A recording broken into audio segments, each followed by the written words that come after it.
What's up, y'all? I just took a shower, and I'm gonna do a words are hard. I'm gonna do a video talking about why I went off of Testopel. But first, a trigger warning. I'm gonna be talking about needles and cuts and incisions, so if you have an issue with that, please stop watching now. Because the Testopel insertion is a procedure, it's a surgical procedure, so there is like knives and stuff involved, and I'm also gonna be talking about needles later and talking about my testosterone injections. So if any of that is a problem for you, please stop watching. Thanks.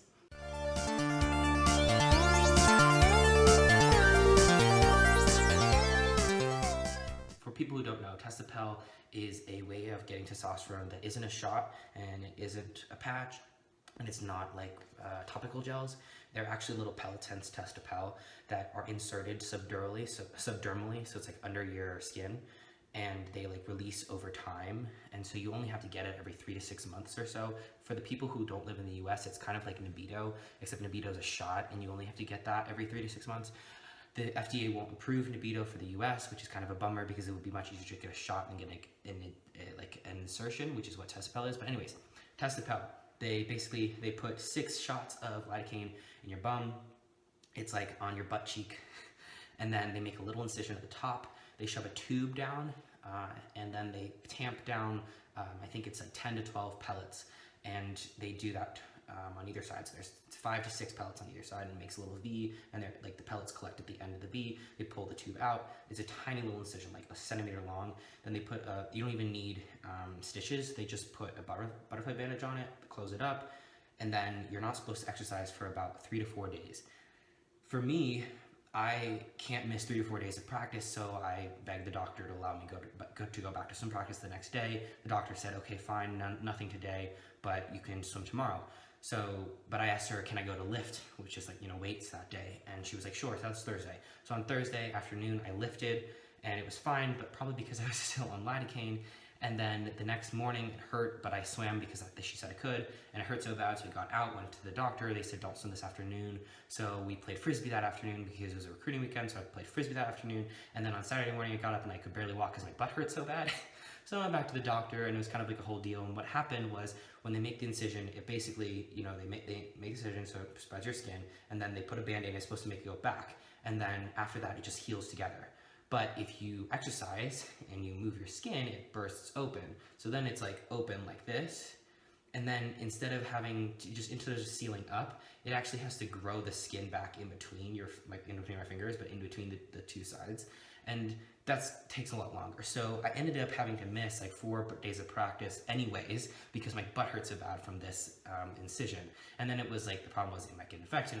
It was a whole ordeal. And either way, I would have to miss 4 days of practice, either by the pain that came from just swimming right after, or just taking the doctor said and not swimming at all for 4 days. So that's not worth it to me, especially in season, because missing 4 days of practice is like actually a big deal.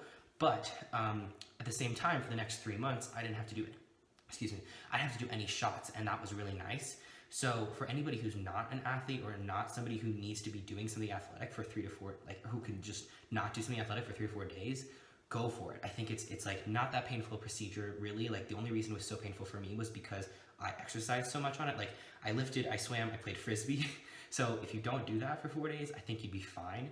And I think it's a whole lot less of a hassle than shots. And also my insurance approved it. I have Care First Blue Cross Blue Shield, so that got approved, so, and it was actually cheaper than the shots. But that's the main reason that I'm not doing it, because it's literally a pain in the butt. And the second reason is because it's very hard to monitor my testosterone when it's just pellets dissolving in my skin. Like once they're there, you can't really take them out. You can't really handle the amount of testosterone that's being released into my bloodstream, and there's a possibility of it spiking, there's a possibility of going too low, and I don't want to deal with that as much, because as an athlete I have to have my testosterone regulated. I have to send in reports, and if it spikes too high, because like that's what happens sometimes with the pellets, because the way they're getting the way they're dissolving into your skin, that could be an issue. I could get disqualified because it's just too high. So I actually started a super low dose of Testopel, so it makes sure that when it spiked, if it did, it wouldn't go over the limits for NCAA. But still, it's a whole lot less of a hassle for me just to do a shot every week, know that I'm getting exactly the testosterone I need, not have to deal with missing practice, not have to deal with the butt pain, etc. That said, I really do recommend it for anybody who isn't an athlete and who can miss like 4 days of any athletic activity, because it's like, it was so nice for 3 months not to deal with shots, especially because I travel a lot and then I wouldn't have to bring it. It was great. but not worth those 4 days for me. So that's why I stopped Testopel, and I was just going to show you the shots that I do now because everybody's been asking. So before I switched to Testopel, I used this type of needle, which I got from Fenway Health in Boston. It's about an inch long. I'm pretty sure it's actually an inch long. Pretty sure it's 20 gauge, so it's pretty big.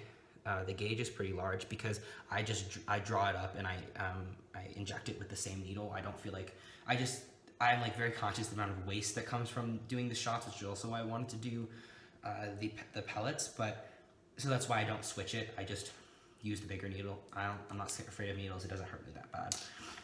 This is the one that I used recently, which was on my Snap story, if any of you saw it.